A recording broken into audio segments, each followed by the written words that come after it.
Shri professor Manoj Kumar Jha ji, Manoj Kumar ji. शुक्रिया उपसभापति महोदय जी, 3 मिनट के लिए समय है। जी जी, मैं आप जानता अच्छा हूँ बोलते हैं, 3 मिनट में पूरा मैं जानता हूँ। सदन की प्रक्रियाओं को धन्यवाद कि आमतौर पर राजनीतिक उहापोह और मुद्दों से अलग हो करके एक ऐसे विषय पे हम चर्चा कर रहे हैं जहाँ पक्ष और विपक्ष की दीवारें गिर रही हैं।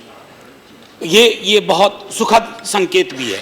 सर, 5वीं कक्षा में रहीम कवि का एक दोहा पढ़ा था, रहीमन पानी राखिए बिन पानी सब सून, पानी गए न उबरे मोती मानुस चून।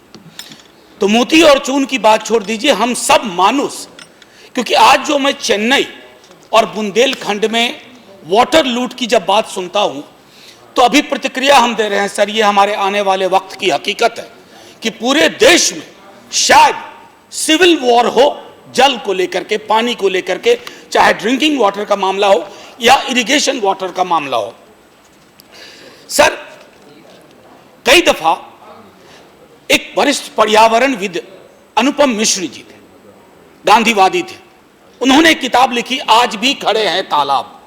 मेरा मानना है कि तमाम ब्यूरोक्रेट्स को, मंत्री महोदय हमारे सामने है, नया मंत्रालय है, लेकिन जिम्मेवारियां आपकी बहुत बढ़ गई हैं, क्योंकि आपको देख करके मुझको लगता है कि नमाज छुड़वाने गए थे, रोजे गले पड़े। तो ये जो अभी मौजूदा संकट है उसमें ये बहुत महती बात हो जाती है। सर, हमें ये भी ध्यान रखना होगा कि जल रिप्लेसेबल अवयव नहीं है। हमारे टाउन प्लानर्स और गवर्नमेंट की सबसे बड़ी दिक्कत होती है कि हम अक्सर मॉडल चुनते हैं, शंघाई, क्योटो, लंदन। आप उन शहरों की हालत देखिए और कभी भी वैसा बनने की कोशिश ना करें जिसमें हमें ये लगे कि हम खुद भी नहीं रह पाए। क्योंकि सर, मैं जिस इलाके से आता हूं, कोसी मिथिलांचल का इलाका, सर, हमारे यहां चापाकल, आज अगर किसी के यहां शादी है तो मेरे घर से उखाड़ के दूसरे घर में लग जाता था। सर, किसी मिस्त्री की जरूरत नहीं थी, लोग खुद कर लेते थे। आज 200 फीट नीचे वाटर टेबल है। सर, मिथिलांचल में तालाब सूख गए हैं और तालाबों में लोग क्रिकेट खेल रहे हैं। मैं ये कह रहा हूं कि सर, कहीं ना कहीं हम सबको, पक्ष विपक्ष को पड़ताल करना होगा कि क्या ये जो मॉडल है हमारा नव उदारवादी मॉडल, इसमें जल संकट में बाजार की भूमिका कितनी है। क्योंकि पेनल्टी बाजार से नहीं ली जाती सर, और बाजार बड़ी तसल्ली से कह देता है कि हम तो प्राइवेट हैं। सर, हमारा जल प्राइवेट नहीं है, वो हमारी थाती है, सबकी थाती है।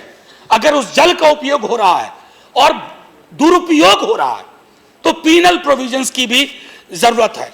मैं ये भी कहना चाहूंगा महोदय कि जल संकट, आज जल संकट है, ये कल को खाद्य संकट में तब्दील होगा, क्योंकि सीधा पानी का रिश्ता खाद्य से है, फूड से है। कहीं ऐसा ना हो कि फूड सिक्योरिटी की बात करते करते हम फूड इनसिक्योरिटी पे चले जाएं। शुक्रिया सर, घंटी मत बजाइए। थैंक यू, जय हिंद। समझदार को इशारा काफी है और आप समझदार हैं।